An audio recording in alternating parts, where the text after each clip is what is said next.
15 April থেকে সামুদ্রিক মাছের প্রজনন বাড়ানোর জন্য ব্যান পিরিয়ড শুরু হয়েছে। এই সময়কালে মাছ ধরা নিষিদ্ধ। এই নিষেধাজ্ঞা সামুদ্রিক মাছের প্রজনন প্রক্রিয়াকে সাহায্য করে এবং মাছের সংখ্যা বৃদ্ধি করে।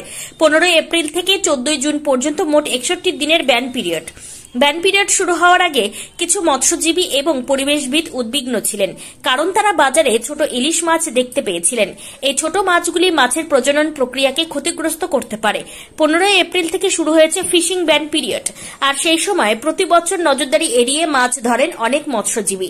সেগুলি পুরোপুরি বন্ধ করতে সকলের এগিয়ে আসতে হবে বলে মত মৎস্যজীবী সংগঠনগুলি।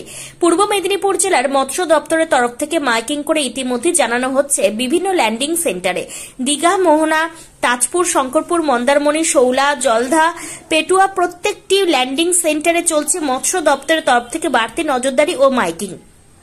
অনেক সময় দেখা যায় ছোট মাছ ধরাও হয় এই সময়। এভাবে খোকা ইলিশ ধরা হলে আগামী দিনে বড় ইলিশ পাওয়া যাবে কিনা তা নিয়ে প্রশ্ন তুলেছেন সাধারণ মানুষজন। প্রশ্ন তুলেছেন মৎস্যজীবী সংগঠনের সদস্যরা। এই সময় মৎস্যজীবীদের মাছ ধরা বন্ধ রাখতে হবে এবং মাছের প্রজনন প্রক্রিয়াকে সাহায্য করতে হবে। কাথি মিল ভবনের এডিএফ সুমন সাহার নির্দেশক্রমে জেলার বিভিন্ন ল্যান্ডিং সেন্টারে চলছে দফায় দফায় মাইকিং।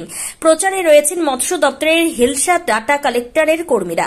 61 দিনে ব্যান পিরিয়ডে বিভিন্ন ল্যান্ডিং সেন্টারে নজরদারির দায়িত্বে থাকবে হিলসা ডাটা কালেক্টর কর্মীরা। আমার নাম মনোরঞ্জন খাড়া। আমি একজন মৎস্য ব্যবসায়ী এবং আমার ট্রলার ওনার। আমি শঙ্করপুর হারবারে ব্যবসা করি এবং গভর্নমেন্টের আইন কানুন মেনে আমি ব্যবসা করি। আমরা এপ্রিল মাস চালু হওয়ার আগে আমরা ব্যবসা বন্ধ করে দিয়েছি। আমার ল্যান্ডিং সেন্টারে কোনো রকম কোনো মালিকের বোর্ড এখন চলছে না। আমরা গভর্নমেন্টের নিয়ম মেনে আমরা ব্যবসা করি।